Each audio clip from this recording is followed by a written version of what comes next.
Hello, everyone. Please let me know if you can hear me, and if so, how's the audio? Check right here.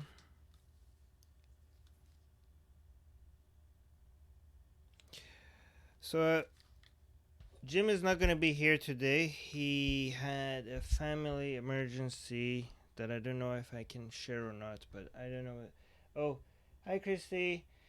So this is my new address. I had to move. Oh, hi, Beach, because of all the death threats we're getting. So this the last some of the last death threats we're getting was getting too. I mean, we're getting way too much. So had to move, and this is now a new office. Um, Seeing if this works, and at the same time that happened, now we're also. I don't know what's happening because we lost Ali. I don't know if Ali is recovering, and now Jim is in a terrible situation, and also I had to move. Um, but let's hope that seems like we're cursed or something. If I didn't know any better, but so Jim is usually here. So what we're gonna do is we're gonna go over the news that Anna has prepared for us. Thank you so much again, Anna. Anna usually goes and checks your recommendations in the comment section for on YouTube. I also have the Facebook live chat here open. Hi Patrick. Hi Jerry. Osama and Wade. Alan. I'm gonna go over all the 10 stories that we have for this week. Um, but again, I suck at reading things live on air. Usually Jim is here to do that, and usually Jim has done a lot more research on the news to know all the details.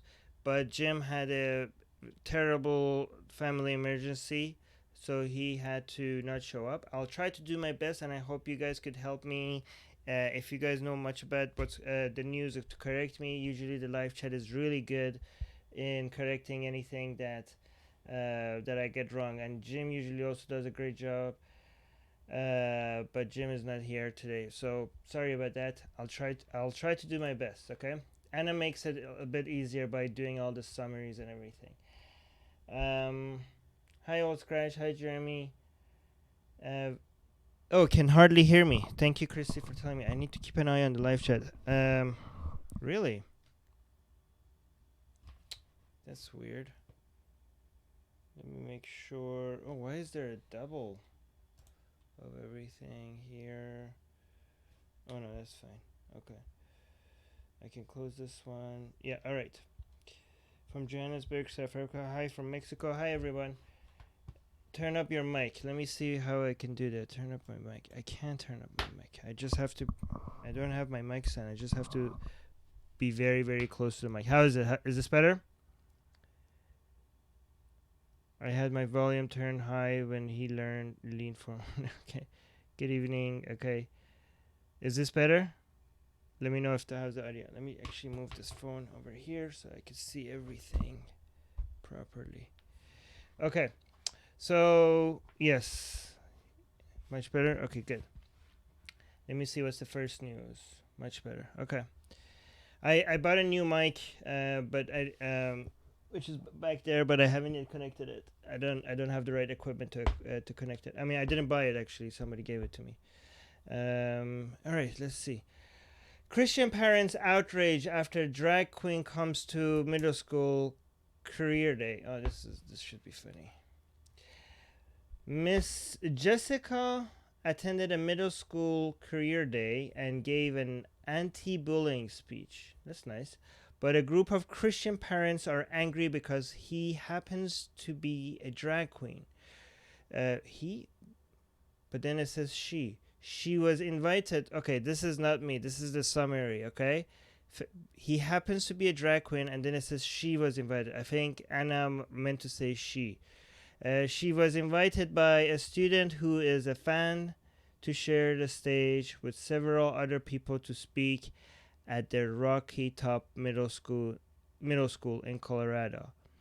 Jen Payer, one of the parents, said that the event was unacceptable and the presence of the drag queen on career day went against her religious beliefs. Oh, boo-hoo. Go cry me a river. Her religious beliefs and the school's secular policies. Wait, how is it against the school's secular policies? Is being a drag queen a religion now? The principal of the school apologized. Why would the principal apologize? What the fuck? The principal of the school apologized and informed the parents that for the event next year, the school will share the guest list for all families before the event. Fucking pussy. Who's the school principal? Apology. You need to now issue another apology to drag queens for making it seem like you need to apologize for having a... Are you going to apologize for having a Christian... Okay, so if you... Now any of the guests that are Christian... Now the other students should be like, well, I'm offended. Now you need to issue an apology for inviting anybody that is a fucking Christian then. Or like anything. If oh, fucking hell. Is it too extreme for me to think the school principal needs to be fired for actually issuing an apology? Again, I wish Jim was here to give me more details, because he usually does the research, but Jim had a family emergency, again, for people that don't know, that just joined. Holy fuck. Apologize. This is insane. You don't give these people an apology. You know what the problem is? When people think that if you apologize, this is just going to make things better. When you apologize, this is when they smell blood. Okay, this is when they sense your weakness and they want more. Apologizing is never gonna... Well, never say never. Apologizing is usually not gonna make things better. In fact, they're gonna demand more. They see that they're making ground. You're giving them a win, and they want more. They want more. It's never gonna stop until every fucking thing is Christian or whatever. Oh my god. Apologize. What is this parent saying? Like, it goes against the school's secular policies? What does that even fucking mean? What's this? Is this the religion of drag queens now? Is that the religion now? How is that against the school's secular policies? This is insane. I wish... Okay, Soraya, did they change the definition of school? The impressions on students would be very irrational. That's the live chant on YouTube. Let me see. Moose Gal is saying, is this a public school? Again, I wish Jim was here to tell us if this was a fucking... It doesn't matter. I mean, it does matter, actually. But wait, no, it doesn't matter. Okay, so... Wait, does it matter? Let me think. Well, it still matters. I mean, it would be... Okay, here's a correction. It would be wrong in either case. Okay? It says it's a secular school. Let me actually check. I have to check. Shit. Asking me tough questions now. This is again why we need Jim here, and we don't have Jim here. But either way, it's wrong. If it's a public school, then it's also illegal for you to discriminate. Well, actually, no. Because I don't know if no, it's not, because transgender, unfortunately, is not a protected class.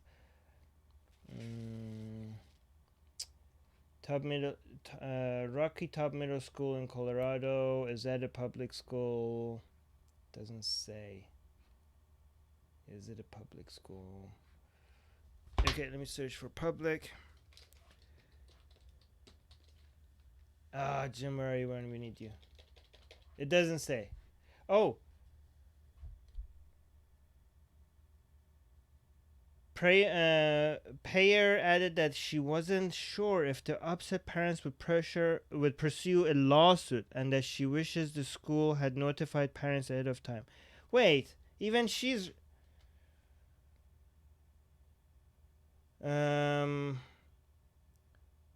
Okay, so who's this Jen Prayer? Jen Prayer, is that the... Okay, Jen Prayer said she felt very strongly that the presence of a drag queen on career day went against her religious beliefs and the school's secular policies. She also told me that there are many other protesters who feel the same way, and that they know as Christian parents that event was unacceptable. Well, then go fucking find another school. Get out of there. There are hundreds of parents, if not more, that are opposed to things like that. Fucking hell! Wait, I need to know now if this is a public school or not. Because if it is a public school, these people are out of their minds to think that they have. I mean, they're already out of their minds. I guess it just makes it worse. What is it called? Rocky Top School, Rocky Top Middle School in Colorado. This is an important thing that should have been included in the article, I think, whether it's public or not.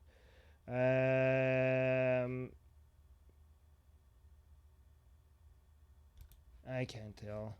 Fuck. All right, I can't tell. Let me see. It says okay. Muscal is saying what state this is in. Well, I said that it's in Colorado. Oh yeah, okay. Beach is answering. Yes, public school. What? 12 years old in Colorado. Thank you, Beach, for looking this up. Okay, if it's a public, okay, these parents then are insane. Okay, you don't get to do that. You don't get to do that. It's a public school. Oh wait, Jim is in the Facebook Live. Jim, can you come on? Jim is in the Facebook Live chat. Okay, Jim is helping in the Facebook Live chat. He's saying that it isn't a religious. It is not a religious school.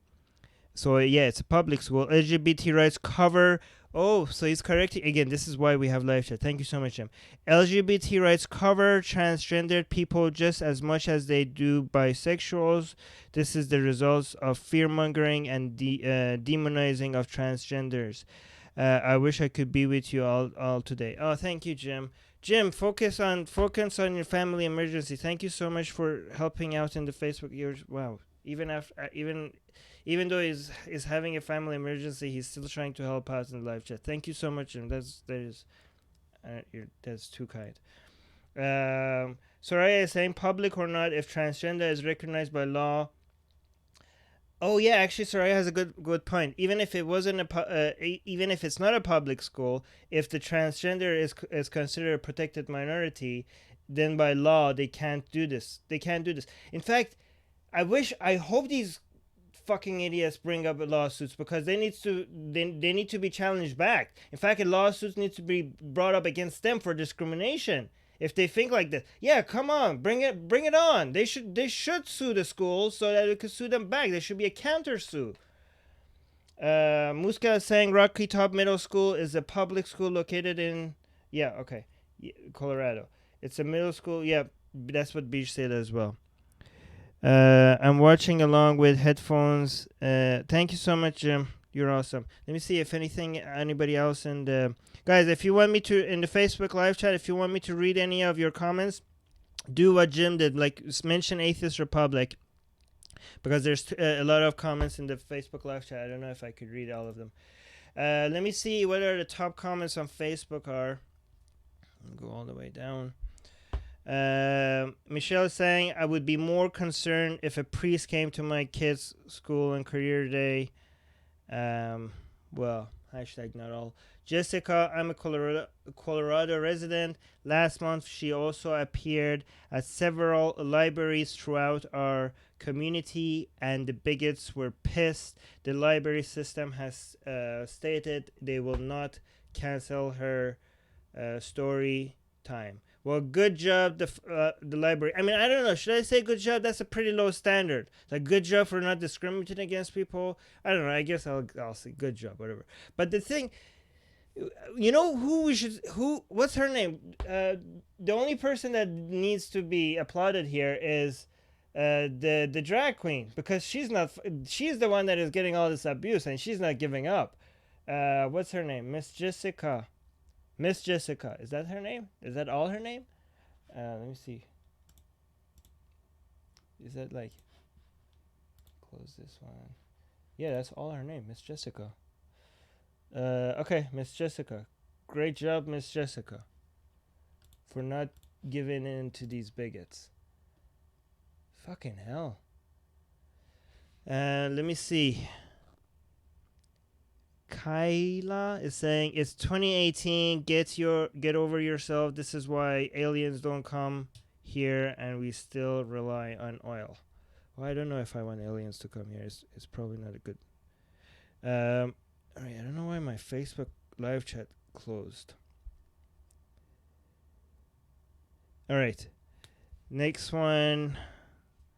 Jason is saying that's an inappropriate for children as being that's as okay. So here some counter views. Jason is saying that's as inappropriate for children as being indoctrinated into religion. Okay. What the fuck? So it's not indoctrination at all. You're being introduced to something, right? So for example, even if you disagree with this, Jason, okay, I'm not gonna argue against that. As an atheist, I think even if I disagree with something, for example, let's say there's a difference between indoctrinating children and introducing them to an idea. For example, I'm not against teaching children about Islam. I'm against teaching children Islam, right? So, for example, I hope you understand the difference, right? So, Islam is a fucking major religion in the world. You cannot tell children that it exists. It's even a good idea to maybe bring a Muslim to see what their views are. It's indoctrination when you tell the kids that this is reality, this is the truth, this is by God, this is the word of God, and you need to obey these laws, okay? If you bring a Muslim and you teach them, or bring a few Muslims and teach them, like, well, this is a world religion, this is what they believe, that's the difference. That there's a difference. That's teaching them about a religion. That's not teaching them, that's not indoctrination, okay? And obviously, I disagree with you. You think this is wrong. You think there's wrong to be transgender or something like that. I think that's what I'm getting at, what you're saying. But even if you're right, teaching children about it's not indoctrination. Lisa wasn't. Okay, let me see. Anything else? Nope. Okay, good. Let me see. YouTube live chat. I'm getting used to this new environment, by the way. I have to keep my head close to the mic. All right, good. Okay, so one Christy is saying our religions should be taught as ancient literature, not as in the truth. Yeah, as ancient literature, and also as something that is affecting world politics and everything else, right? And culture today. But yeah, I agree with you. All right, let's go to the next news. This is, oh my god, not this guy again. All right, what is he saying now? I don't know. This is why, again, I suck at pronouncing people's names, and this is why I need Jim here. And we don't have Jim here again for people that are new today. Jim is not here because he's attending some family emergencies, but he's on the live chat. He's helping us there. So this guy, okay, what is this? The Creationists. I need Jim here because I can't pronounce these names, and he can. Kent Hovind. Okay, the Creationist Kent Hovind's attempt to disprove evolution is now. Wait, actually, let me read the title. Creationist Kent Hovind now says lettuce is proof that evolution is false. Okay, this guy just basically, I predicted this when Jim was here. I predicted this because this guy keeps looking at his salad, and every time comes up with a new thing that he thinks disproves evolution. Last time, what was it last time? Was it strawberries, and then it was, I don't know, eggplants? I forgot what it was. But every time he just picks something from his salad, and then he says this proves evolution is a lie. And now to this time is lettuce. So let's see what he has to say. So his attempt to disprove evolution is now saying that lettuce is proof that evolution is false. He asked if there is any scientific evidence besides lines on paper. What? I don't get it. Besides lines on paper? You mean like writing? So you mean like Like the fucking Bible? What the hell? Last year there was a peer-reviewed paper all about the evolution of lettuce published, but creationists like him do not want to hear it. Wait, so so wait. Am I reading this right? Somebody please correct me. This is why I need Jim. Jim, are you in the live chat? I need you here. Is he referring to peer-reviewed academic research as lines on paper? So he is referring to like writings as lines on paper. So what? Okay, so does he understand that the Bible is also lines on paper? I have to see if this is what he's referring to, because I don't want to be laughing at this guy if I'm lines on fucking paper. Okay, so this guy. Okay, so I'm opening the full article because I don't have Jim here today. Last time it was broccoli, apparently. Let me see, lines on paper, because I think. Okay, so here's the full quote. So for the 57th time, how could lettuce evolve slowly by chance, and from what? How many trillions of intermediate steps would there have to be to go from a dot of nothing to a living lettuce plant? Is there any scientific evidence besides lines on paper? What is he referring to when he says lines on paper? Is he referring to the research articles? Is it... Okay, people are in the comment section are asking us, do you mean scientific paper describing the process? Holy shit! This is... like, do you not understand how the written language works? They are all just lines on paper. Wait, so... this is more ridiculous than his lettuce comment. Because I could be like, why should I listen to what you're saying? Because the words that are coming out of your mouth are just waves in airs, right? That's what sound is. Do you have anything other than waves, than sound waves, to communicate what you're telling me? Or like I could see something on TV. Wait, actually, if you show me something, isn't that just like also waves? Isn't that electromagnetic waves touching my eyes? Like, do you have anything other than electromagnetic? Like, okay, this guy. They're just lines on papers. Your Bible. Okay, good. Somebody in the comment section is actually referring that on the original article by him at Mehta and Friendly Atheist. Somebody saying exactly what I said. Your Bible is literally just lines on paper as evidence of your opinion, and that's all you have. Oh my god, this is so crazy. I don't know why this guy does this. I think I'm just guessing here, but I think that he's noticing that picking stuff from his salad every week is getting him a lot of attention, and he likes it, and that's why he does it. But thank you so much for exposing how ridiculous your arguments are. Oh my god. Let me see what the YouTube live chat has. The lines on paper are the evolutionary diagrams. No, I think he was referring to research papers. What do you mean? B just saying he thinks evolution is drawing lines from one thing to another, just lines on paper. Old Scratch is saying the lines are like Darwin's drawing of the tree of life. Well, this is a peer-reviewed academic research, and that's what he was responding to. Let me see if I have...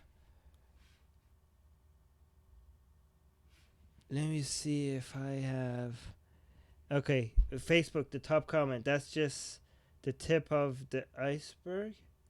Is that referring to something? I don't know. I don't get the joke. Most people seem to get it. Why is he so red? Is the lettuce too spicy for him? Creationists are better entertainment than most comedians these days. I mean, how does this guy get so... I mean, this guy is not like a small-timer, okay? This is like a top creationist. People follow him. Like, he has people that take him seriously. Like, how does this happen? I mean...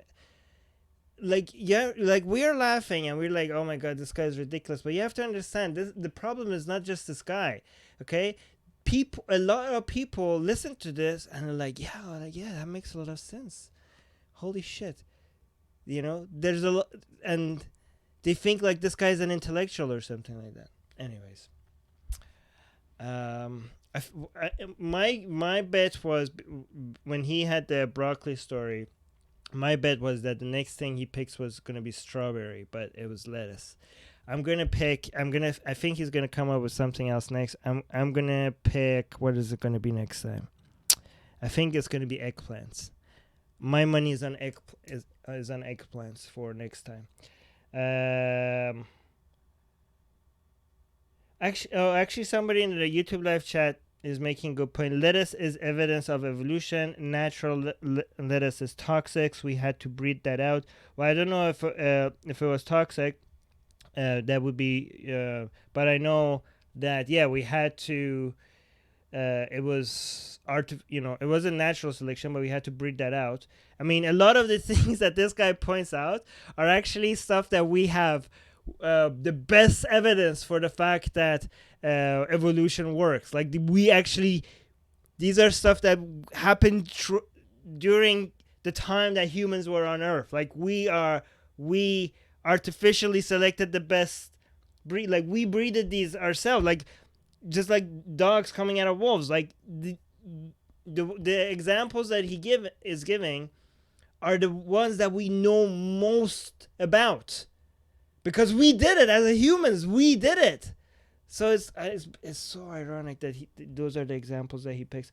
Old Scratch, he didn't read the research paper. No, of course he did. I mean, this is why one of my favorite quotes, and I don't know whose quote this is, but I think it was some guy on Twitter, atheist guy on Twitter, that eventually, I don't know, stopped, closed his account, but Atheist Mel or something like that, or someone else. But this is a favorite quote of mine, saying, I used to ask people why they're against evolution. This is paraphrasing. But at some point, instead of asking them why they don't believe in evolution, I ask them if they even understand evolution. And that's the question you need to ask people. Don't ask people why they think evolution is false or it's a lie. Tell them, like, okay, what's your understanding of evolution?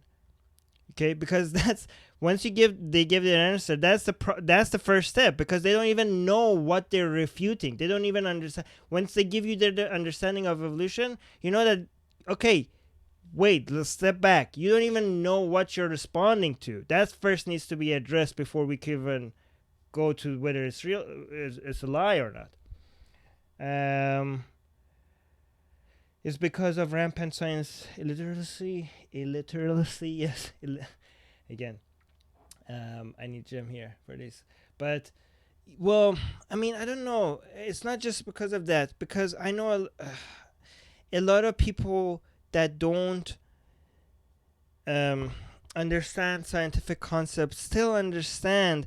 Here's the thing. A lot of people think that you need to understand biology or physics for you to be not religious, and a lot of people really don't have the time and resources or the luxury to educate themselves, right? The thing is that the easier sell is to convince people that the scientific method works even if you don't understand it, because it's easy to show that, because look at the claims of religious or superstitious beliefs. Look at how the results that they have. Just pick up a quote from the Bible. You shall know them from the fruits of their labor. What has religion given us? What has it produced? What technology? Has it helped humanity? It hasn't.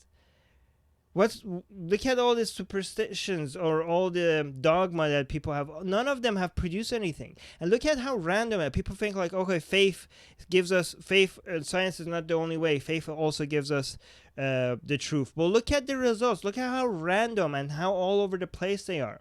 Science gives us consistent answers and gives us, technology is proof that the scientific method works.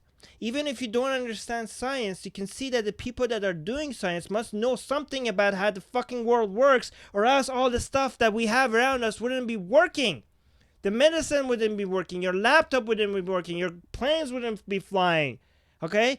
You don't even need to know science to know that it works. To know that it must be based on reality, and their fucking nonsense must be based on bullshit because they haven't been giving us anything.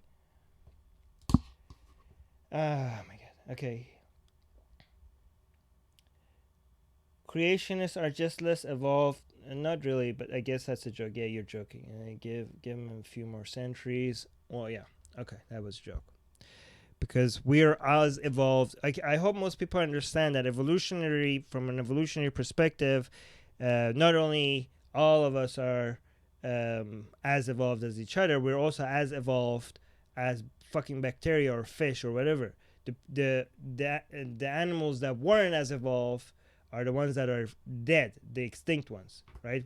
Every single animal alive today is at the very end of the evolution tree. We're all as evolved as each other. Just because we're smarter or something, that doesn't mean we're more evolved.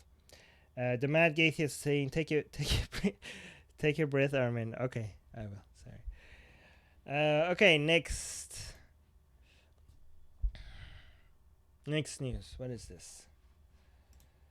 Ooh. Okay, next news. Trump administration may treat trans people as non-existent, revoking legal protections. Okay, that was the title. Let's see the summary. Jim, are you in the live chat? I need you. According to the New York Times, actually no. Again, I'm gonna let everyone know, for people that just joined, Jim is usually here to help me, but he had a family emergency, so he's not here today. Hopefully everything is working out. But sorry for Jim is usually here to correct me, but he's not here today. But the live chat is here, and they're doing a great job at correcting me.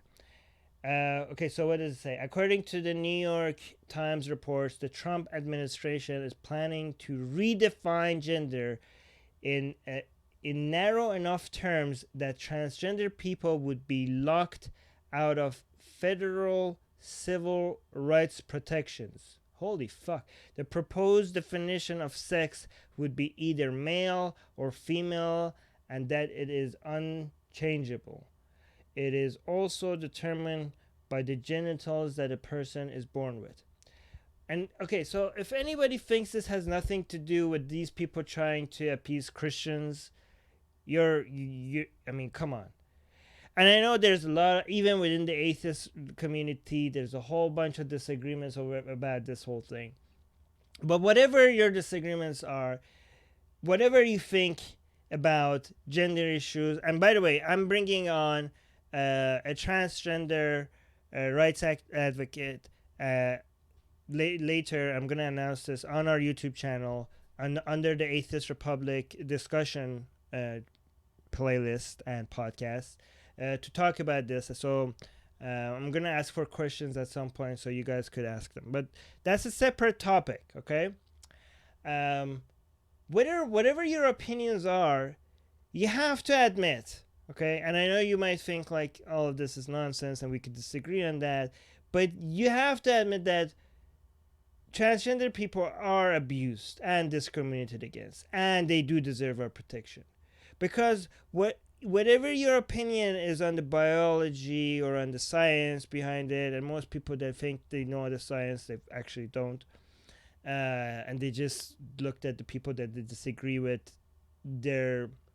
and heard what they say about the science and just made up their mind like that. But whatever your opinion is, these people are abused. These people are discriminated against, and they do deserve protection. And whatever this administration is doing, is reducing the protection that these people will be getting. And you can't be for that. And the interesting thing is that the people that advocate mostly for reducing protection of transgender people are people that preach that their religion is a religion of love and acceptance and understanding and bullshit. Let me see.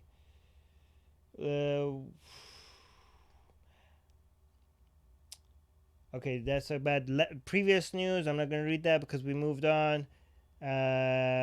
Old Scratch is saying this is just propaganda for Trump's base. It's nothing but rhetoric. Yeah, and it will work. The problem is that you might say it's nothing but rhetoric, but it increases abuse and discrimination and hate towards transgender people, right? Because these kind of narratives encourages more people to demonize transgender people. It does work. Beach is saying so true. Religion of love falls short of its claim. Yeah, because it's nothing but a claim. Let me see if people in the Facebook top comments are saying anything.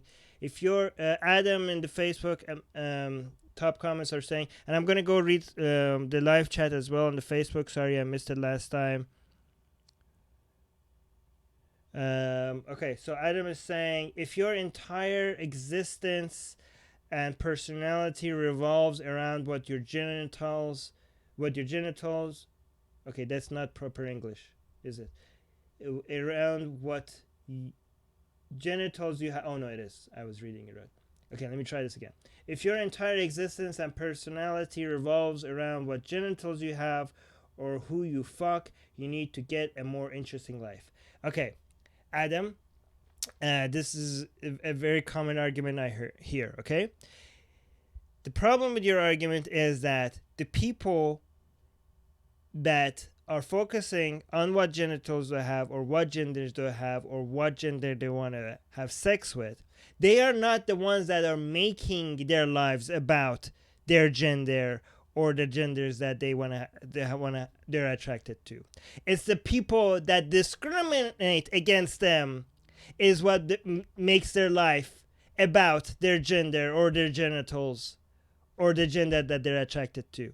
If we lived in a world that people didn't give a shit about what gender you're attracted to or what gender you were or what genitals you have, I'm pretty sure these people's lives would not revolve around that. It would be a minor part of their life.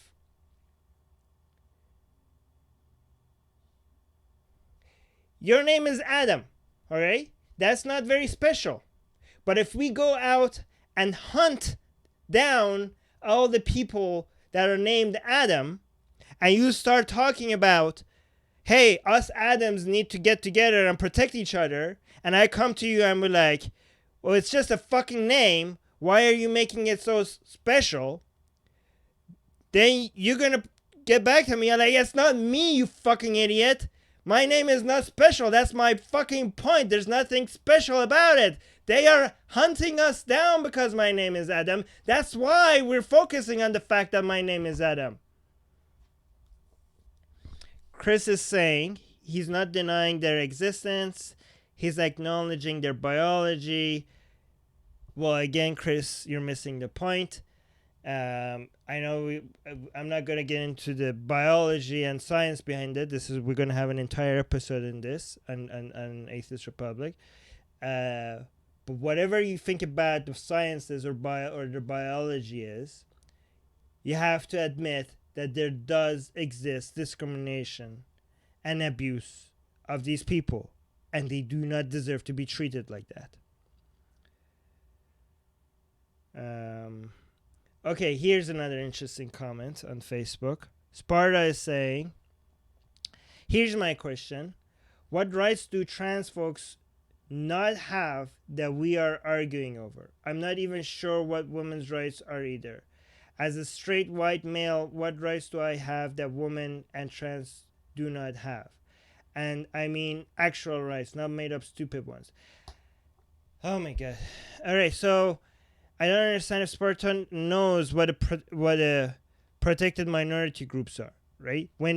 If you live in a society where a certain minority groups are constantly harassed and discriminated against, then it's the government's fucking job to do something about it, all right? So any group, any minority group, I mean, I don't understand. So, and if the government doesn't come protect you, where this is their job to do so, then that's against your rights because you are paying taxes to be protected by this fucking government. And if people are using your biology or your identity or your fucking whatever to target you, you can demand protection. Let me see if somebody responded to that first, the other comment.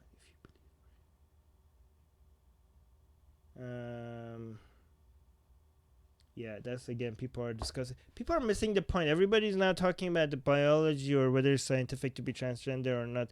Whether about gender binary issues. That's a different topic. We're talking about whether or not these people deserve protection, and they don't. I guess every time it goes to something else. Let me see if people are saying anything in the YouTube live chat. Daniel saying it doesn't help that the atheists that are a member of the Jordan Peterson cult support this too. Okay, that's a different topic. Nobody should ever need protection. We all just need equality. Well, we need equality of opportunity and rights, not equality of outcome. I'm not sure if that's what you meant. All right, let's go to. Let me see if anybody in the Facebook live chat.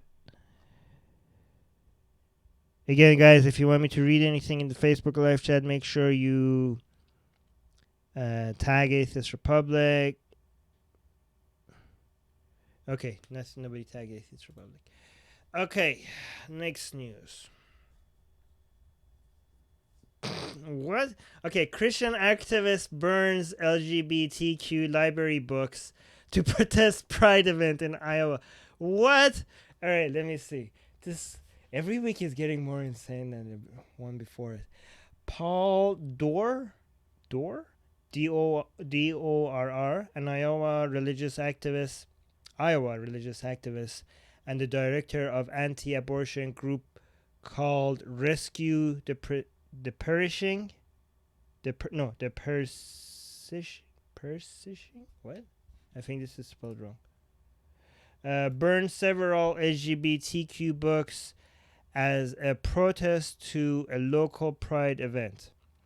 Dorr talks about his displeasure with all things LGBTQ in a 28-minute long video. Okay, wait.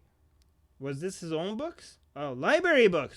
Okay, I was gonna defend this guy and be like, he could be bigot all he wants. I mean, it's immoral, but he didn't do anything illegal. But it says library books. You motherfucker, those are not your books. You can't do that. Those are other people's books. You borrowed those books. Let me see if this is actually accurate.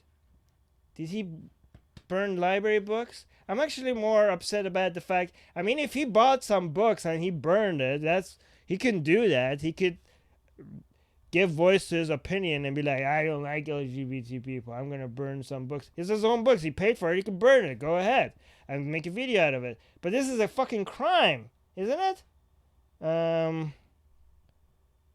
Oh yeah, it was spelled wrong.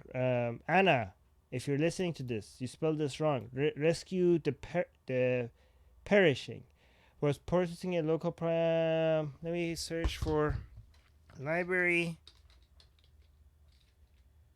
Yeah, it was a library. Orange City Library, you won't be pilling this one anymore. Dorr says, oh my god. Okay, so in the video, he actually says that you wouldn't be peddling this one anymore to the library. I want to play this. How long is the video? Oh, the video was removed. Yeah, probably because it was like, I don't know, bigotry or something. I wish it wasn't removed so we could watch it.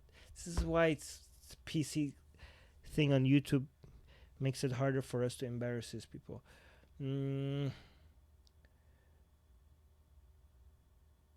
Okay, and he said he has not spoken to anyone from the library and that he will not be replacing the books nor paying for them. Okay, so you basically burned other people's fucking property.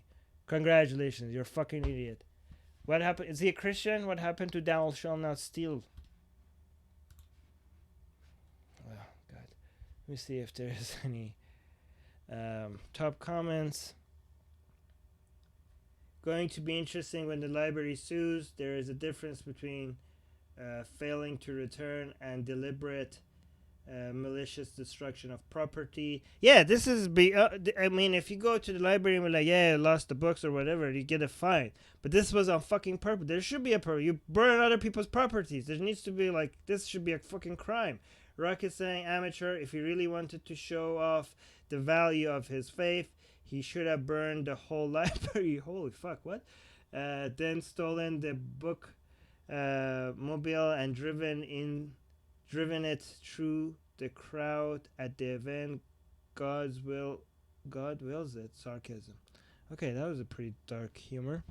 Grant, destroying public property because you don't approve of someone's lifestyle. How Christ-like. I don't like this term, how Christ-like, as if Christ was good and Christians are just not following Christ. The character of Christ, as described by the Bible, describes a fucking lunatic that went around cursing trees, I mean, the guy was and telling people to hate their family. Okay, it's not like what Gandhi said. I like your Christ, I don't like your Christians. Most Christians are fucking fine. Actually, I'm exact opposite of Gandhi. It was Christ that was the lunatic. Bill saying burning books. I'm not against burning books if it's your own fucking book. Burn your own fucking book. You paid for it. It's your property. Do whatever you want. Make a video of it. Let us know why you're doing it. Send out a message. It's fine.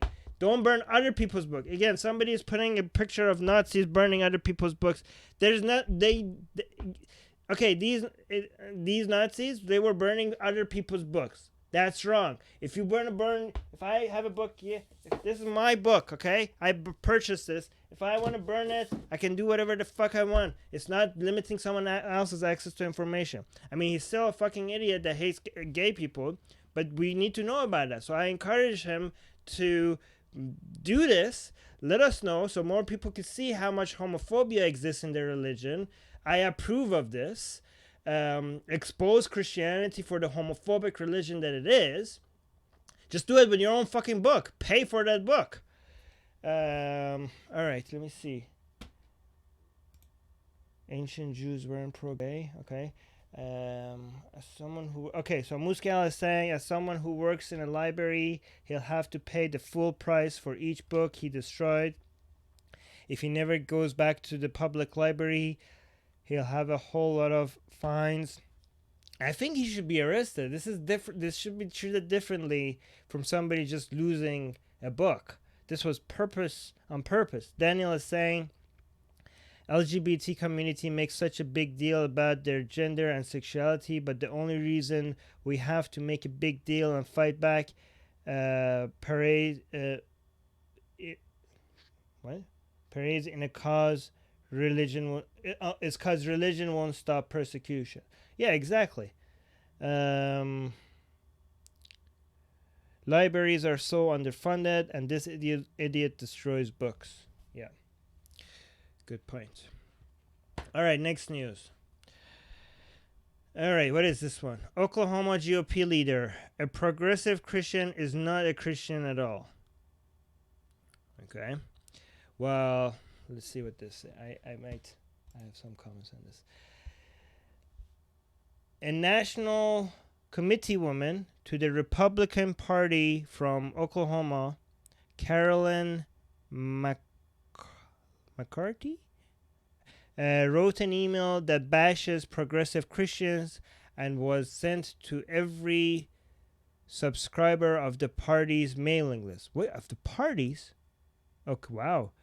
And an excerpt from her email. Excerpt from her email. It says, not expert. What is a progressive Christian? A progressive Christian is not a Christian at all. Progressive Christianity is another liberal theology. It is a feel-good, no-good, humanistic attempt. It's a feel-good, do-good, humanistic attempt to co-opt the truth of the gospel of Jesus Christ. All right, that's interesting.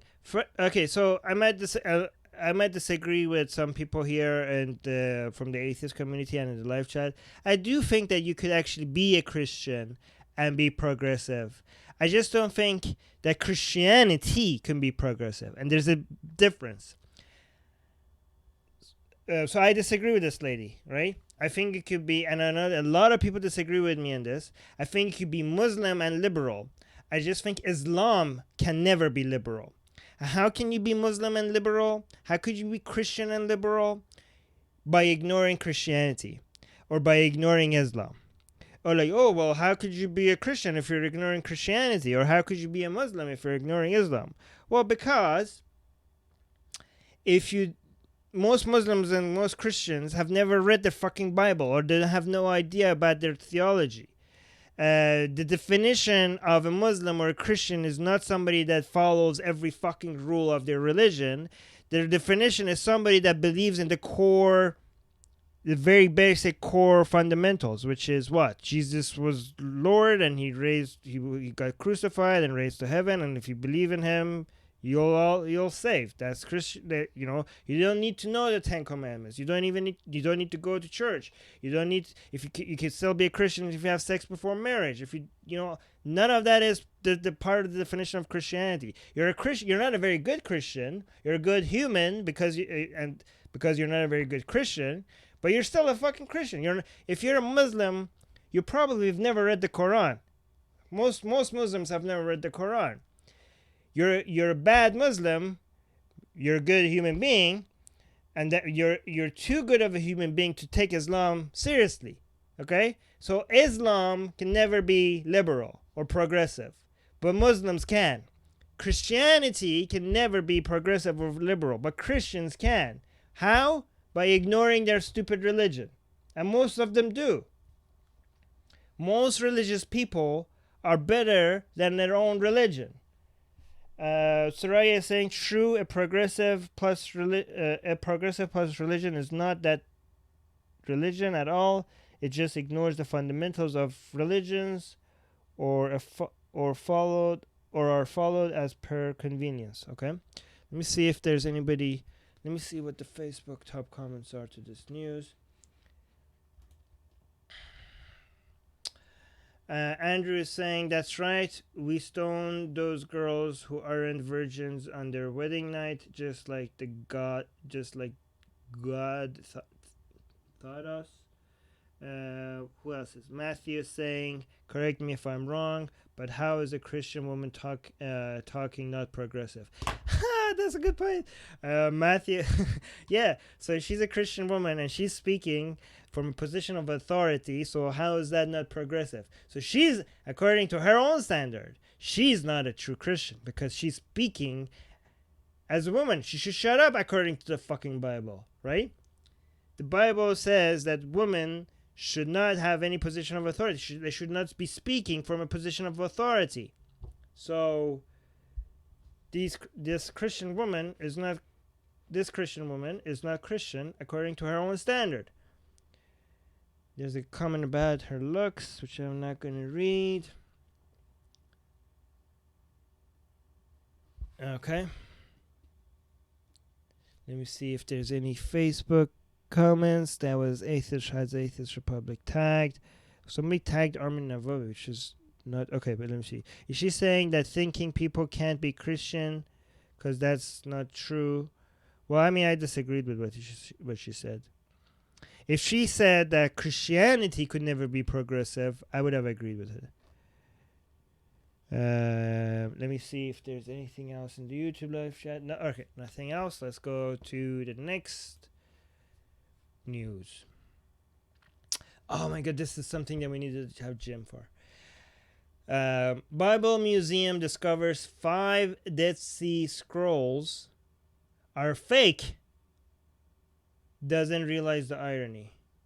Okay, let me see what again, this is an article by Himmat Mehta. Which one is this? The Washington, D.C. Museum just discovered that 5 of the Dead Sea Scrolls stored at the Museum of the Bible are fake.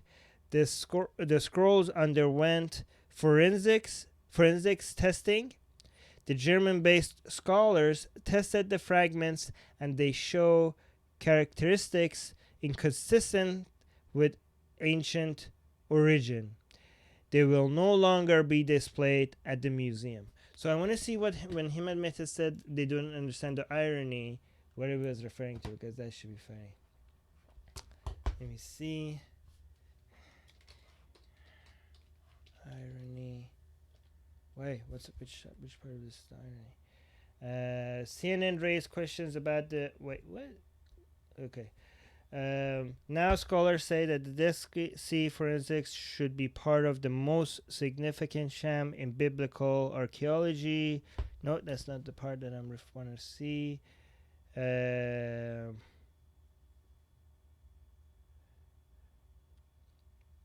So this is what they responded. Though we had hoped that the testing would render different results, this is an opportunity to educate the public on the importance of this is the irony of verifying the authenticity of rare biblical artifacts. The elaborate testing process undertaken and our commitment to transparency. Okay, I think I read that wrong. It doesn't matter. The chief. So this was from the museum as an educational institution. So this is now she continues as an educational institution entrusted with the cultural heritage. The museum upholds and adheres to all museum and ethical guidelines on collection, care, research, and display. But some scholars have been raising questions about supposed Dead Sea Scrolls fragments for years, saying that. Okay, so where's the irony? The Greens. I think maybe okay here. Maybe next time they should just invest citation needed signs throughout the museum. Yeah, because okay, so I think what the irony here is that these people are like, oh, we need evidence next time we buy something like this, but they don't apply the same standards to their belief system. Maybe that's what the irony is. Let me see if there's any comments.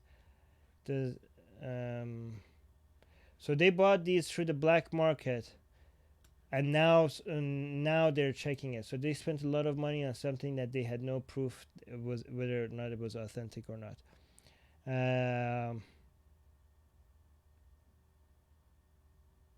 Interesting. All right. The Bible Museum. I don't know. I don't know if these people actually. I don't know if that's the irony, because this is a Bible museum. That doesn't mean that people that have the Bible museum are believe in this nonsense themselves. Maybe, I mean, it's good to have a Bible museum because we need to see. I mean, Bart Ehrman, I guess, for example, comes in mind. Like, he's a biblical scholar and he's not a Christian at all. He's an atheist. Phil is saying, what does it really matter anyway? Well, it matters a lot. I mean, okay, let me actually read this full comment before I respond to it. What does it matter anyway? None of the scrolls were handwritten by Jesus. So even if the scrolls weren't fake, they are still Jewish scrolls written by Jewish people dealing with Jewish issues, searching for Jewish answers and Jewish guidance for Jewish men, and Jesus wrote none of them. So, well, it does matter, because whether it does, I mean, Christianity is false and it's all fake, but it's an ideology that has impacted civilization more than most other ideologies. The impact of these scrolls of whatever. I mean, investigating the Bible and its history is very important. I mean, it's all fake, but you can't underestimate the importance of Christianity and other religions on civilization and the direction that human history took. So all of this is very important, and I appreciate people like Bart Ehrman that study the history of the Bible from a very objective way rather than like a Christian way of looking at all of this. Fadi is saying it was the only 5 that they tested. They have yet to test the other 13. Maybe they'll stop doing that now. They may discover they are all modern forgeries. Sean is saying, so now they are looking to science for answers.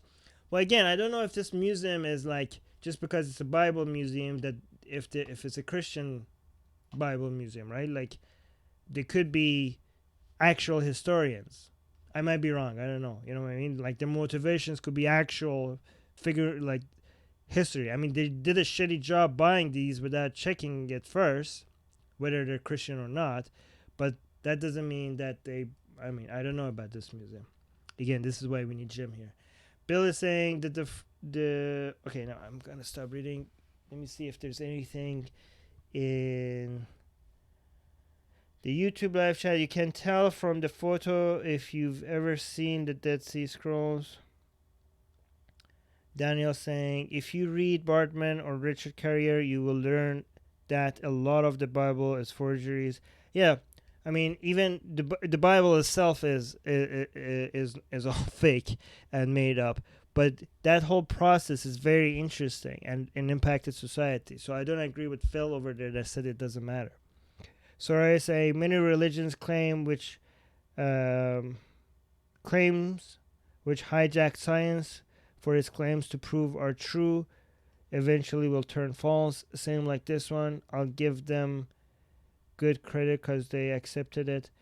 Yeah, and I don't think I understand if these people are. Yeah, Daniel is saying Bart Ehrman, not Bartman. He just squished the first name and the last name. Yeah, I agree. But again, I don't know if these people are actually. Maybe these people are actual historians. So maybe they. Them accepting it is not that big of a deal because they are not like Christian theologians. Let me see if there's anything else here. Muska is saying at least the museum decided to take down the Dead Sea Scrolls. The issue I have is that there is a Bible museum in the first place. Muska, I don't have an issue with the Bible museum. I would love to go see a Bible museum. A Bible museum, again, like, I went to Islamic museums. Islam is part of fucking history. There needs to be Islamic museums. I mean, the Louvre have an Islamic section, which is fucking amazing. And last time I was in London, the British Museum, they closed down the Islamic part because they were expanding it. So I can't wait to go back to London to see it. These are major parts of history that we need to understand. So yeah, have a Bible museum. All right, let's go to the next news. Oh shit. Okay, Malaysian official said tsunami was punishment of Allah for gay activity. Are these people copying like the Christians? Okay, let me see. What's this? This is great. These guys are like begging us to make fun of them. Oh, I can't pronounce this guy's name. Datuk Seri Ahmad Zahid Hamidi. That whole thing was his name. A Malaysian politician and opposition leader spoke at the Dewan Rakyat today. I'm trying to pronounce this right. I think there's no way I'm going to do this. During question time, and said that the earthquake and tsunami in Indonesia were punishment of Allah for LGBTQ plus activity. Wait, didn't Indonesia actually cane some lesbians? So what does Allah fucking want? Isn't Indonesia anti-gay already? What do you want, Allah? What do you want them to do? You want them to fucking burn them alive? Is that was beating them not good enough? Okay, so punishment for LGBTQ activity, and the same will happen in Malaysia if the government does not rehabilitate gay citizens. So he wants a cure for gayness. If it does not happen, the country could face a deadly natural disaster. He added that the earthquake and tsunami in Palu has more than 1,000 members of their community who were involved in LGBTQ activities. The entire area was destroyed as it was a punishment of Allah. He has support from other of. Oh my God, this guy is not just one lone lunatic. He actually has support from other officials. Do we need to point out how ridiculous this is? Because I can spell it out. I don't think I need to, but I'm gonna do it anyways. It's fun. Okay, first of all, fuck you, Allah, for killing innocent people. Even if LGBTQ was fucking, evil or whatever, you need some target practice, because you just randomly blanket target people like children, Muslims, practicing fundamentalist Muslims in the area were also targeted because of fucking LGBTQ activity. Are you fucking serious? Like, can't you send your message in a more obvious way? Something that people can't say, like, well, this could have been something else. You're fucking God. You could make the stars, rearrange them to say, like, hey, don't be gay, like in the sky. But no, you have to have earthquakes where anybody could be like, well, this might have been something else. It might not be Allah. Are you serious? Oh my God. I mean, these are grown adults. This guy's a politician, okay? Like, he got elected. He can't be. How dumb could he be? Like, he had to go through through a process to be able to pass, I don't know, something to be able to get to where he is. How fucking insane can they be? And he's in Malaysia. Malaysia is even supposed to be even more moderate than fucking Indonesia. And look at what's happening. Again, people, this is the country. These are Malaysia and Indonesia are the countries where people use as examples of moderate, progressive, liberal Islamic countries as an example of how moderate and tolerant Islam could be. Okay? This is what their government official is saying. Every time you see these things happening in Malaysia, remember that this is the best Islam can offer, okay? This is the best Islam can offer. And if this is the best Islam could offer, see how shitty and fucking barbaric Islam could be, that they think earthquakes and tsunamis are a punishment from Allah against LGBTQ activity. In what country? In a country that tortures its own gay community. So what does Allah want? Huh? What does Allah want for him to be satisfied, to stop hurting innocent civilians? What do you want us to skin them alive? Is that enough for you, Allah? Send us some more clear sign, please. What do you want us to do? What do you want me to do? Do you want us to burn them? Do you want to hear them scream? Do you want them to... What do you want? What the fuck do you want? Jesus Christ, man. You guys are... If these messages were given out from any other ideology, they would have been ended by now, okay? Like Nazism or any other barbaric fascist ideology mentioning these things, we would have been, fuck this shit, this is insane, the whole world would be united against this ideology and it would be over, okay? We would have gotten rid of it. But if it's in the name of religion, this is why religions promoted as bad ideas promoted as religions are the worst kind, because they get away with shit like this. Oh, fucking hell. And in this if this was mentioned by a U.S. official or a Christian, it would be even bigger news. But no, because it's Malaysia, it's on the other side of the planet, and it's by a Muslim, it doesn't give as much attention. Let me see actually what the comments are.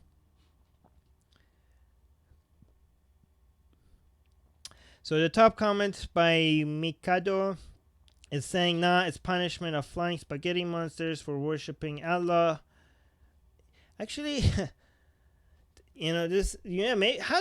so this guy, how do you know? Maybe it was the Christian God punishing you for being Muslim. It's a Muslim country after all. How does this guy just know? Like, how do they look? Somebody needs to sit down with them. Like, how the fuck do you know this? How the fuck do you know this? Are you sure? Is it not irresponsible of you, even if Islam is right? Are you sure about, like, let's say, okay, Allah is real and all that other fairy tale is real. How do you fucking know?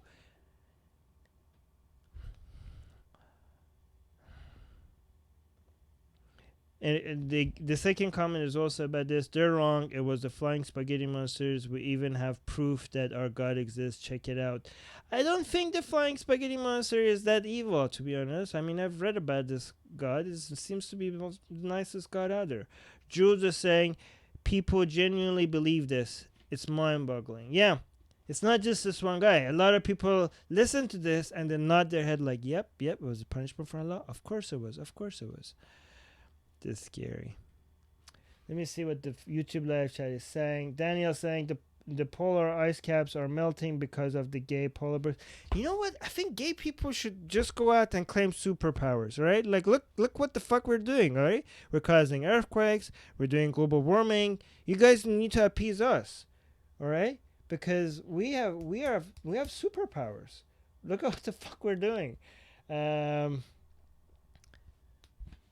And for the record, Jesus had 2 dads. So yeah, but this was about Allah. Simon is saying, well, happy to be of service. Me and my man were at it the other night. Honey, if you think we caused tsunami, surely we could direct lightning bolts to strike you down. Guess we shall have to try harder. Alright. Okay. Yeah, people should start respecting gay people more. Obviously, they have a lot of power over natural disasters and stuff. Okay, let's go. Let me see if the face. Okay, so Axel actually tagged Atheist Republic saying this is not unique to Islam. Yeah, I know. Christians are always blaming natural disasters on non-believers. They are all investors in pumping out the fear rhetoric to keep people scared and compliant. I wonder what's natural disasters are going to be blamed on once LGBTQ stuff becomes so normalized that that they're gonna be desensitized to it. I bet it's going to. For Islam, it might be for ex-Muslims. For Christians, what's the other thing? I don't know what's going to be, but it's going to be something else.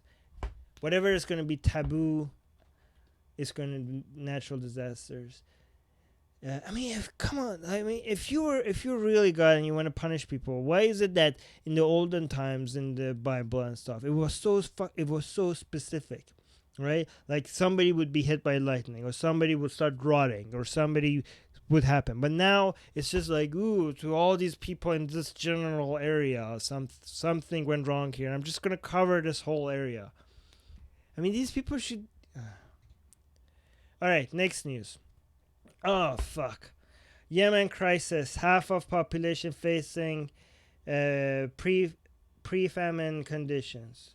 Don't get me fucking started on this. All right, that's the summary. In Yemen, 14 million people, or half of the population, are facing pre-famine conditions. Food prices are too high that no one can afford them. I'll get to people. A lot of people are like, what does this got to do with religion? I'll get to that because I have.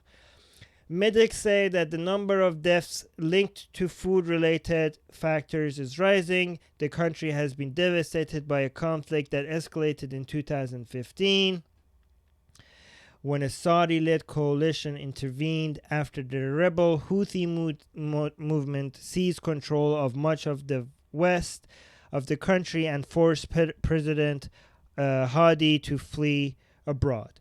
Okay.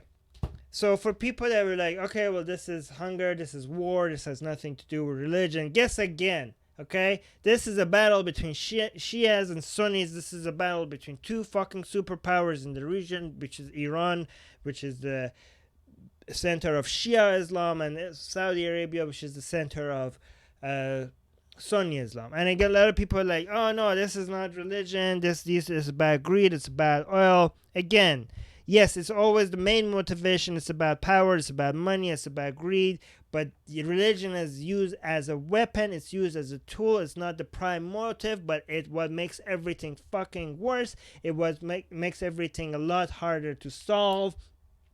I have so much to say about this. I don't know if we want to get started on this. Okay, one easy indication that this is a battle, religious battle, is that you could see both Iran and Saudi Arabia. The battle lines are always drawn based on religious grounds, based on where people's religious affiliations are. You could see all the proxies of Iran around the Middle East are 95% Shia, and Saudi Arabia's are mostly Wahhabis. Okay, this is pretty easy. You could see the Shia crescent that Iran is using to increase its influence is exactly aligned. Their influence in the region matches exactly where the Shia influences are, and the opposite exactly for Saudi Arabia. Come on, people. I mean, let's not give religion too much credit. When people think, look, the motivation is to religion. No, the motivation, yes, is something else. It's something else. Their goal is something else. But religion is the tool. It's like when you have a fucking psychopath and they have a chainsaw in their hand. If I go take the chainsaw out of their hand, you could tell me, like, well, the guy is a psychopath. It's not the chainsaw that is the reason why he's doing what he's doing. Well, yeah, but I'm pretty sure taking away the chainsaw out of his hand is a good thing to do. Somebody in the Facebook chat is saying religion is the root of power struggles. No, it's not actually. It's other things. Religion is just a weapon. It's a very powerful and destructive weapon. It's an excuse. I agree with the second part of your sentence. It's an excuse to abuse other people. Yeah. The abuse is the goal. The religion is the excuse. Most of the time. I mean, most of the time where religion is an element. There are some examples when religion is the actual motivation, but those ones don't last long because those ones are so insane where they self-destruct. The ones that religion is the tool rather than the goal, they're much more strategic and they last longer, and they usually have more victims because they last longer.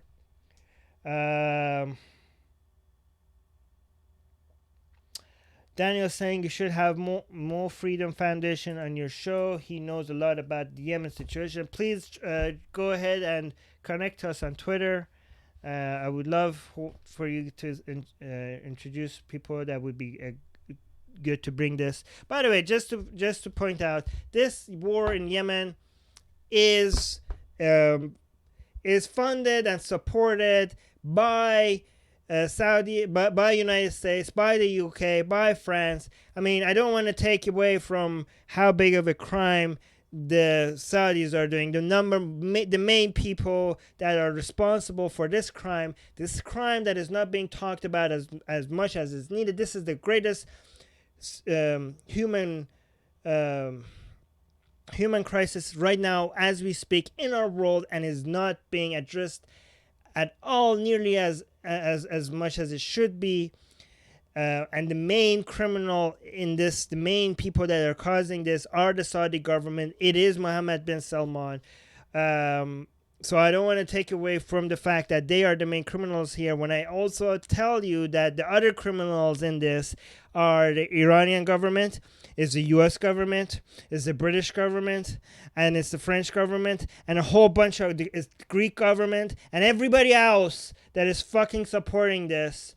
And this is not a conspiracy. This is pretty obvious. When you say this is because of arms deals, a lot of people think this is a conspiracy. This is so obvious that, I mean, they're not even shy about saying that it's about that anymore. People are like, yeah, this is a problem, but hey, we're making shitload of money. I mean, this seems like so cliche to say it's about the money, but this one is this is so obvious about the money. This is not a conspiracy theory. This is so obviously out there. I mean, even the only silver lining about having Trump as president is he's so stupid that he says it out loud. Like, Obama supported this war as well, okay? Trump increased the support for this war, which is fucking insane. But He said it. He's like, hey, I mean, when they killed that journalist, now people are starting paying attention because that one journalist apparently is more important than 14 fucking million people that are dying from starvation. But I mean, not that his death didn't matter. Obviously, he shouldn't have been killed. But now some people are paying attention. But Trump said like, hey, we can't. It's fucking shady, but hey, we're making money from this arms deal. So he actually fucking said it. He said it. What other presidents wouldn't. And people still don't. I mean, the fact that he says it and there are not people in the streets saying this. You know why? Another reason why nobody talks about this war. I mean, not nobody, but a lot of people don't talk about this war is because nobody gives a shit about Yemeni people. They have no oil. They are poor. Even the ones that Iran talks about it a lot, but they have their own fucking agenda. That's why they're talking about it, because they're like, my God. But it's Muslim on Muslims, so Muslims cannot come cry on prosecution, so that doesn't serve their interests. It's the only people that talk about it are Shias, that anti-Sunni Shias, which includes Iran. Those are the only Muslims that are talking about this. It doesn't serve anti-Muslim people to talk about this because the victims are also Muslim. Nobody gives a shit about Yemeni people.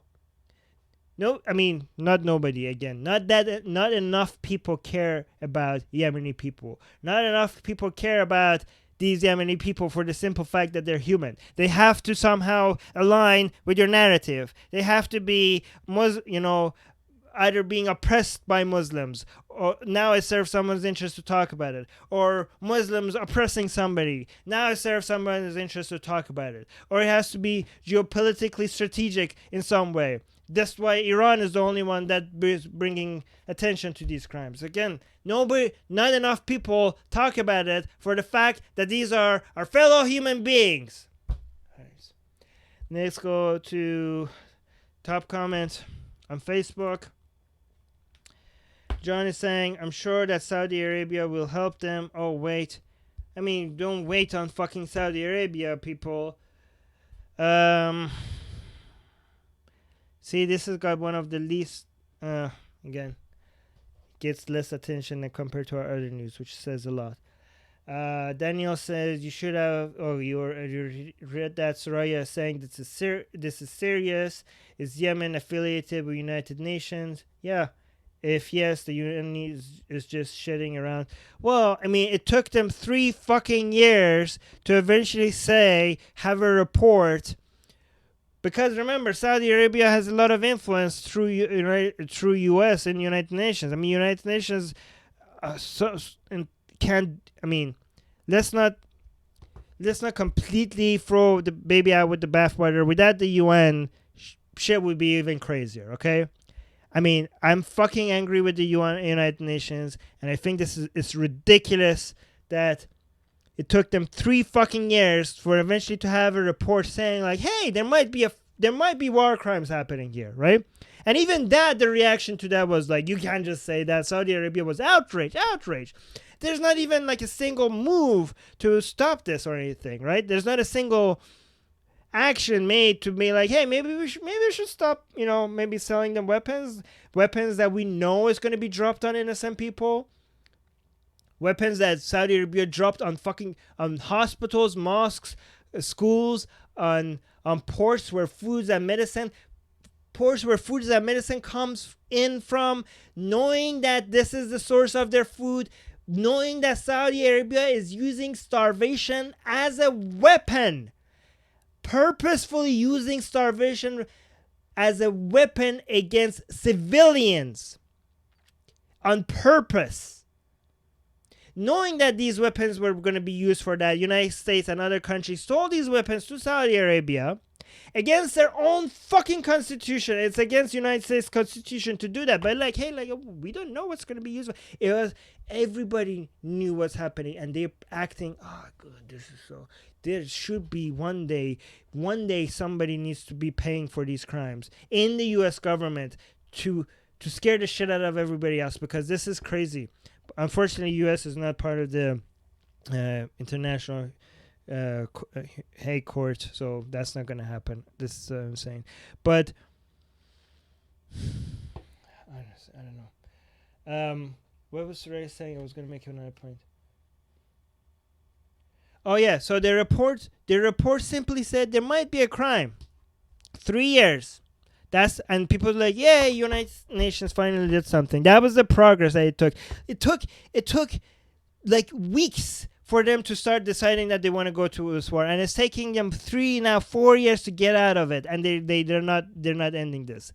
It just scares me how fast we can get involved in stuff like this, and how hard it is for us to get. How it takes 3 years for them to just have a report, having the balls to actually say like, hey, maybe there's human rights violations being happening here. That's how much progress we made after 3 fucking years. Okay. B just saying, but again, I know a lot of people like, fuck the UN, get rid of the UN. No, without the UN, it would be even worse. You don't plan to wipe out 50% of the population for oil. I mean, this is not, yeah. I don't know I don't know if I'm addressing your question, Beach, but your comment here. But the main goal, the main reason Saudi Arabia doesn't want this is because they are scared of Iran's spread of Shiism, their Shia influence around their borders, and they see the Yemen, the Houthis in Yemen, as Iran's getting too close to their borders. But that's the geopolitics. We could have an entire episode on that. Oh, actually, I want to respond to this comment. They say, so the comment is saying, they are brown, they are poor, and they are over there, so no one cares. Actually, it's worse than that. It's worse than that. Because you know who else doesn't care? The Arabs that live right next to them. The Arabs that live right. It's not just white people or Westerners that don't care. You know, in Egypt, there fell other Muslims when they were bombing Yemen, when Spain was happening in Catalonia, and it was people were trying to get autonomy there.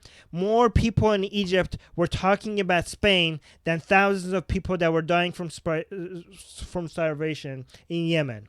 Okay, so you know who? It's not just Westerners that don't care about Yemen. It's also other Muslims. It's also Arabs. It's also people living right across their fucking borders. They don't care about them. B just saying, you mentioned the one comment about it being about oil. That is what the reply was about. I'm saying, no, sorry if it wasn't clear. I'm saying one reason why a lot of people don't care is because they don't even have oil. If they had oil, maybe they would, geopolitically, more people would be talking about it, you know, like it was Iraq, or if it was closer to Israel, for example, like in Syria. Like, not that those wars are being talked about enough, because the war in Syria, that war, for example, wasn't talked about enough at all. There should have been more people should have been paying attention to that. But even compared to that, less people talk about Yemen, even though it's the greatest humanitarian crisis of our time. Okay. Let's go to the next news. Wait. I think I already covered this one.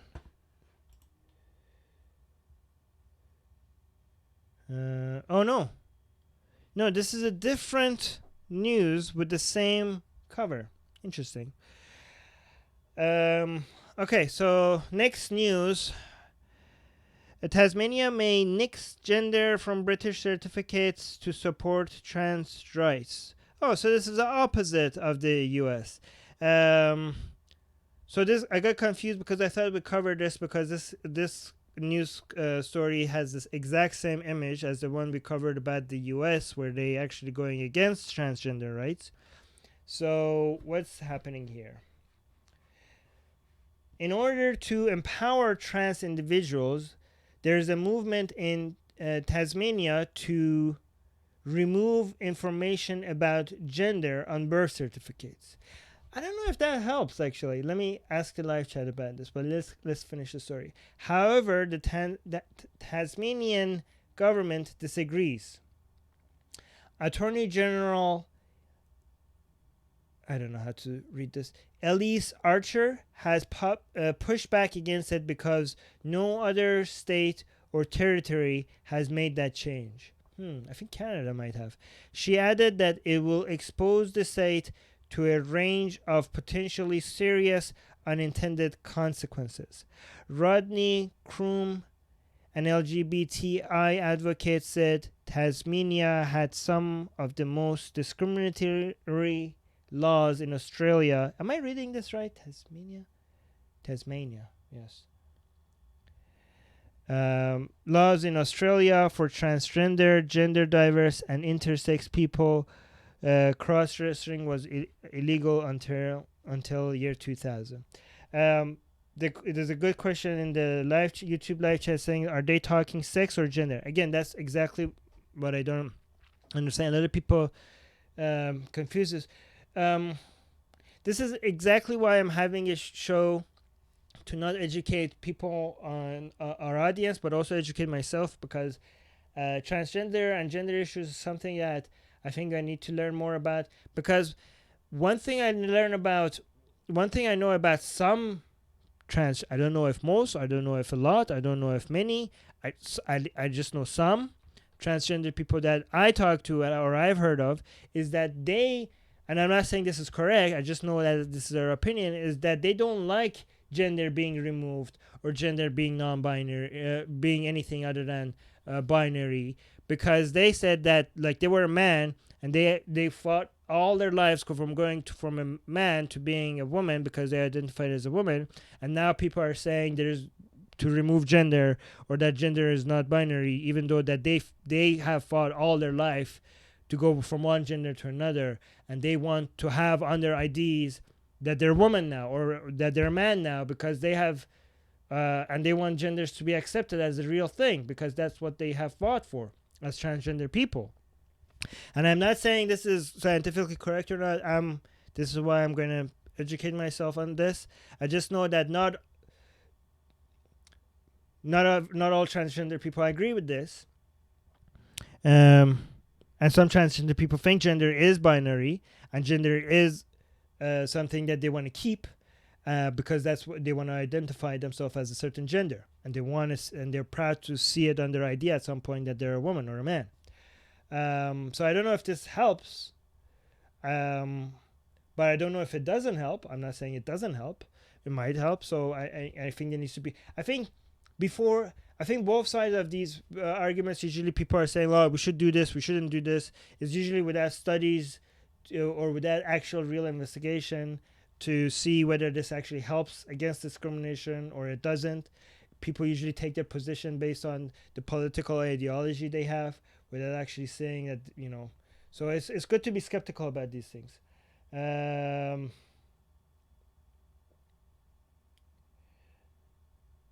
So let me see what the live chat is saying. Really, your sex only matters to your doctor or partner. Well, I mean, it does. Your sex starts mattering to you if people use it as a target, right? Then it starts mattering. And then if your sex is used as a target, then you might want to proudly wear your mention your sex wherever you go, or your orientation, or whatever people using it as a target, to normalize it, to say, like, this is not something you could use against me. Gender isn't binary, no matter how much you hate it, but these trans people still get to identify how they like. Okay, this is this is something that I'm gonna have an entire episode on, or maybe actually a few, just to be able to get to the bottom of it, scientifically, so see. But here's the thing: whatever your opinion is, if you think gender is binary or gender is not binary, if whatever side of this argument you are, first of all, your argument is, your opinions is irrelevant if the science doesn't agree with it. Okay, so I mean, my opinions are also irrelevant if the science doesn't agree with it. And whatever the science says, if you're using your opinions or whatever the findings are to hate on people, then you're an asshole, right? I mean, whatever the answer is, I'm pretty sure the answer is something, whether gender is binary or not. Don't be a dick to people, okay? Don't be a dick to people that think that the gender is fluid. Don't be a dick to people that think gender is binary. If they're not being a dick to anybody, don't be a dick to them. Don't be, just don't use that. Just be, as long as you're. I mean, this is a difference of opinion, and some people are right and some people are wrong. The issue is not the disagreement. The issue is the discrimination and the abuse and the mistreatment of people that identify in a certain way. Even if you think that they are scientifically wrong to mention, or if it makes no sense for them to identify in any way, don't be a dick to them. Okay? These people, whether they're right or wrong, they are being abused. And we know they're being abused. That part of it cannot be denied. Okay? So let's disagree. Let's figure things out. Just be nice to people, okay? While you're doing it. You need a sex researcher. Yeah, I'm bringing a couple on Atheist Republic. They are actual experts. I know. I'm not an expert. I have no fucking clue. In fact, gay issues is something that has been researched a lot more, and people now understand a lot more than gender issues and transgender issues. Because gay people did a fantastic job raising awareness about it and been very active about it, at least in some countries. Well, still a lot more progress needs to be made, but I think gender issues and transgender issues is something that a lot of people are either ignorant about or think they know a lot about that they don't, or and I'm included in the part of those people that are very ignorant about it, and I'm trying to change that.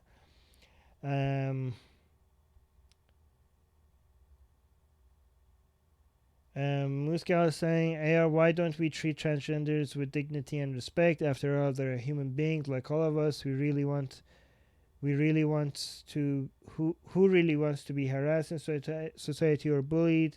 Neither do transgenders. Yeah, I agree. Atheist Republic, there's a lot of trans people on AR. How can we help?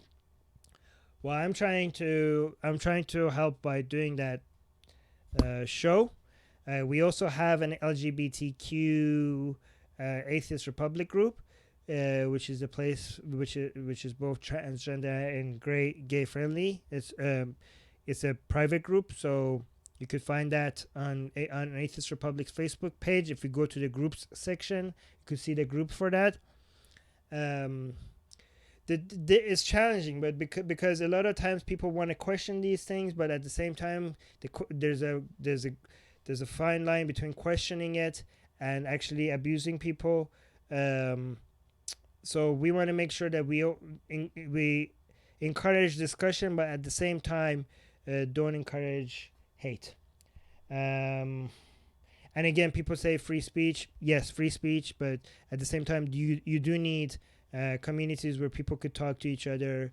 They have a choice where they could talk to each other without people hating on them, and environments where they could debate people and challenge them.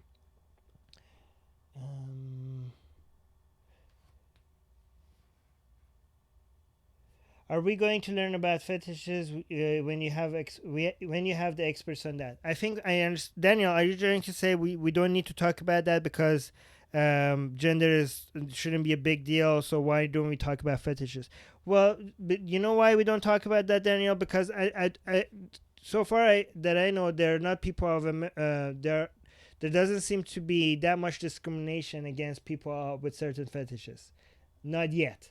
So I think you're missing the point here. The reason why gender issues are important is specifically because people's genders are being used against them as a form of discrimination and abuse. I think what you're trying to get at, I might be misunderstanding you. You're saying, why are we not bringing experts to talk about people's fetishes? First of all, people do that on other channels, and which is fine. But I'm saying why are we not talking about it when it comes here is because that's not being used as a target yet. And if it is being used, then yeah, we should talk about it. People should be able to enjoy what they want, and nobody should harass them for that. I want to post some links. Can you unlock that for us, please? I don't know how to. I don't think I can. Send the link. Maybe I can copy and paste it once you send the link. Actually, I didn't. Did I read the comments here? Okay, let's read the comments here. Top comment is saying, I'm no, I'm estranged from my parents and I'm uncomfortable with my male gendered name too. I think parents and names should be stripped and we only have timestamps as identification. This guy is trying to make fun of this whole thing. Also, who are these fat shaming bastards putting birth weight on medical forms? Okay, so this guy is trying to make a point by saying like, just put timestamps as identification, and also, why are we weighing babies? That's fat shaming. Again, these people are trying to think they're making a point, but they're not really making a point. They're actually misunderstanding your point. The thing is that, I mean, do I even? Okay, it's so fucking. Sometimes it's so fucking. These comments are so fucking stupid. You don't know how to even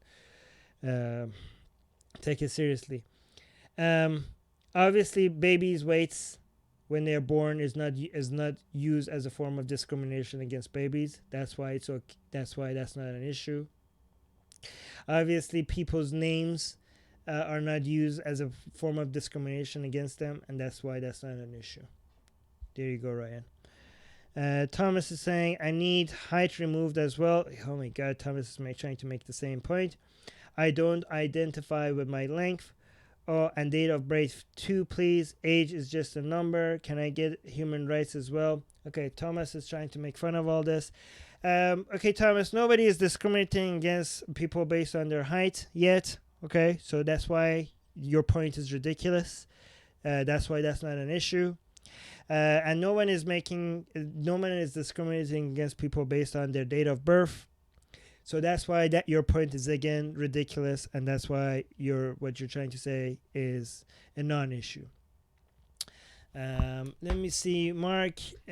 As Mark is going to say the same thing again, that's going to be a bit far. Again, what I'm saying is not an endorsement of actually removing gender from IDs. I'm not saying that's a good idea or if it's a bad idea. Okay, it might be a bad idea. I'm just saying the points that these people are bringing against it is not a good reason. They're not making good points. None of these stuff that they're referring to as us removing has been used against people as a form of discrimination. Anyways, we spoke about this too. So.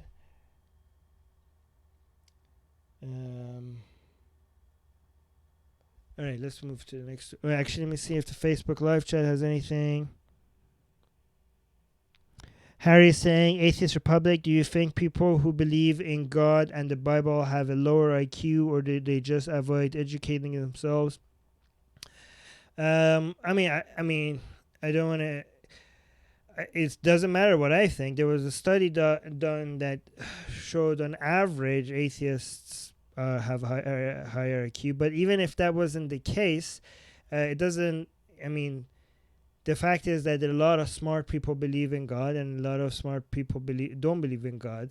We are able to compartmentalize the way we use our logic and apply it to something and not apply it to other things. But anyway, but I shouldn't be responding to that because the rule is to keep it about the news. But yeah. But yeah, if you ask me a question, please make sure that it's about the news that we're covering at the moment. So let's go to the last news. Again, this has been very difficult without Jim. But I'm trying to do my best here. Let me know how I'm doing. Musa is saying, AR, when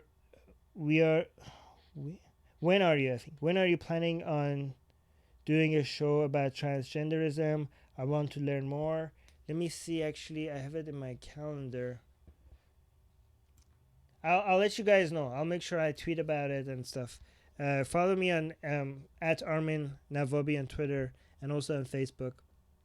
I'll post it then. I think it was November 30th, I think. Yeah. Let me just double check. November 30th. Yes, November 30th, 6 p.m. Pacific Standard Time. Or was it 7 p.m., but I put 6 to make sure that I show up on time. Either 6 p.m. or 7 p.m. Pacific Standard Time. Yeah. Pacific Standard Time. Did I say that right? Yeah. All right. So, yeah. Let's go to the last news. Religious fundamentalist parents found guilty of letting 14-month-old son die. For fuck's sakes. Let's see this summary. Jennifer and Jeremy Clark, religious fundamentalists, were arrested for failing to take their 14-month-old son, John, to the hospital until he was actually near death. They were convinced by a jury in Calgary. Okay, so I read that I fucked that up, but you get it. John was malnourished and died from a staph infection, according to the forensic pathologist's report. Again, I fucked that up here. John was malnourished and died from staph infection, according to forensic pathologist's report. He died the day after he was brought to a hospital where he had a seizure and 2 cardiac arrests. Oh, fuck's sake, this was a very slow and painful death. The parents tried to argue that these motherfuckers. The parents tried to argue that it was the doctors who were to blame for his death. At the time of the couple's arrest, police said that I think this is written wrong. The family followed a strict vegan diet based on extreme interpretation of the Seventh-day Adventist religion. A strict vegan diet? What the fuck is that? Like, I didn't know religion, the Seventh-day Advent. I want to read more about this. This is crazy. These motherfuckers. This was a very slow and painful death. Fucking assholes. The Crown. Wait, this is in Canada. This is in Calgary. I was just in Calgary. The Crown argued that John was on the verge of death. Okay. Jurors were shown pictures of John after he died. He had blackened toes and red rash that covered almost three quarters of his body. Jesus fucking Christ. These motherfuckers. I mean, this is your baby. The forensic... No, I read that part. The trial heard that John died the day after he was brought to the hospital where he had a seizure. Yeah, I read that part. Okay, let's see what the lawyer for the parents said.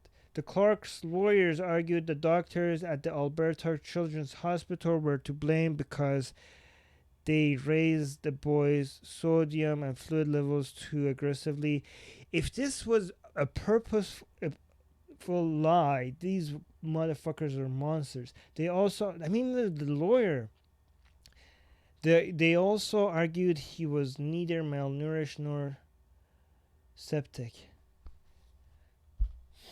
So the lawyer, did the lawyer, like, did they have like a team of doctors or something, or he thinks like his legal expertise makes him understand biology better than the doctors? Crown prosecutor Shane Parker said that it is a tragedy that doctors at the Alberta Children's Hospital were blamed for his death. Yeah, it is a fucking tragedy. You're blaming the people that were trying to fucking fix this mistake. They're the heroes in this file, and to portray them as the villains really was quite unfair for their efforts to try and save that 14-month-old baby. Yeah, think about that. You get this, and you're trying to save them, and people are actually now blaming you for killing them. Fuck this lawyer. I mean, I understand the lawyer has to try to defend the defendant as much as possible, and that's their job. But they have to do that, honestly. Like, I mean, if this guy didn't actually believe what he said, this lawyer is a fucking monster. Let me see. These guys. This is why. Do you guys think there should be like people should have to pass an exam before they're allowed to have kids or something? I don't know if people may say that's too much government involvement, but is it? Um. Hmm.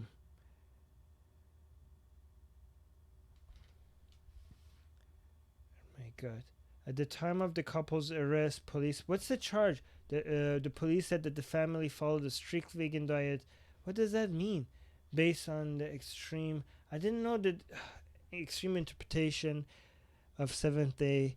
I mean, did these people read the Bible and they think that which part of the Bible are they reading and they think that they have to have a strict vegan diet?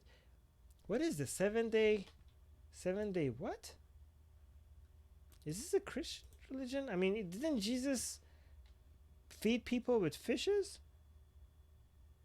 Yeah, it's a Christian religion. How could they have a strict vegan diet? Didn't Jesus give take a bunch of fishes and bread and make a whole bunch of? Wait, didn't Jesus make people eat his own fucking body? How is that? Is Jesus a plant? I don't know. Let me see what the top comments are. Julia is saying, I hope they never have more children. What sickens me the most is their insane belief that they were doing the right thing. Yeah, this is weird. These people are thinking that they were in the right. They actually tortured a little baby, their own little baby, and they made their baby die in the slowest, most painful way, and they don't even fucking feel guilty, probably. And send their murderous preacher to jail too. I don't think that's fair. Stupidity is not an excuse for murder. I'm glad they were convicted. Yep. Monsters. Okay, let me see what the YouTube live chat is saying. Blaming liar is no use. No game is fair with them. Well, I mean, there are good lawyers. I just think they shouldn't lie.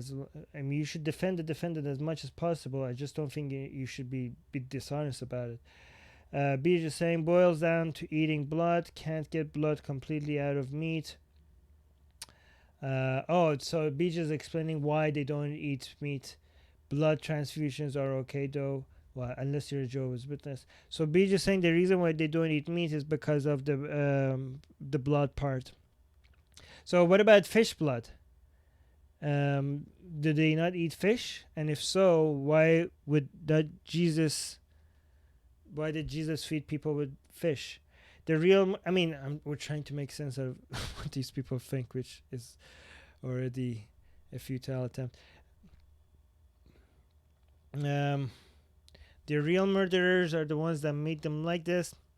I don't know if it's fair to keep saying pass on the accusation of murder that easily to people that, I think that's being too, no.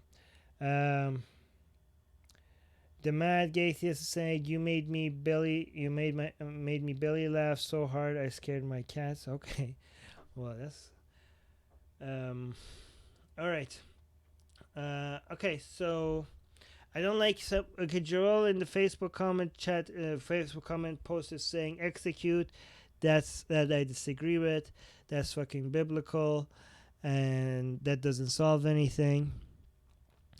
Axel in the Facebook live chat is saying absolutely. Before you can become with child, all of the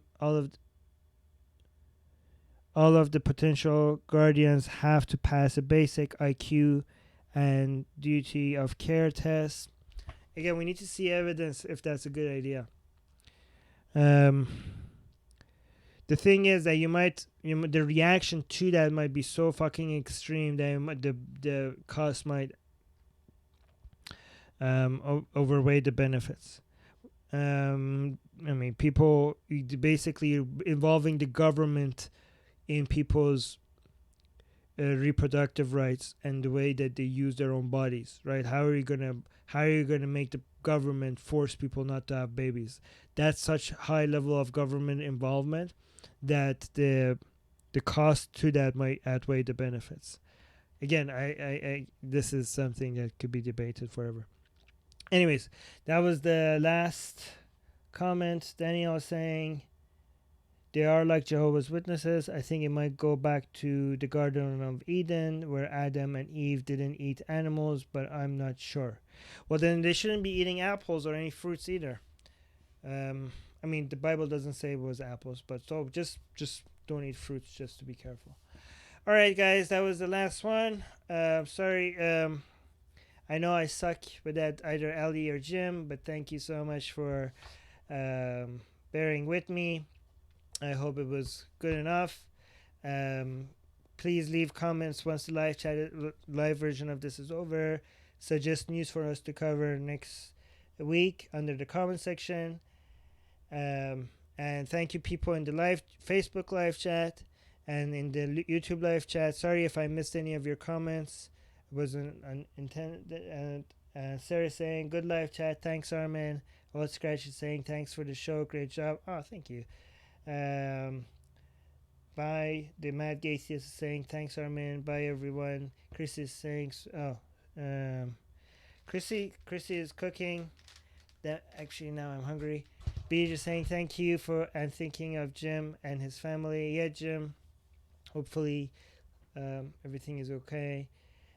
Brian, peace. Let you. Oh no. Okay, never mind. Okay, guys, you guys now are talking among yourself. I'm gonna go. Love you all. Thank you for helping me out, and thank you for disagreeing. Thank you for correcting me, and see you again next week.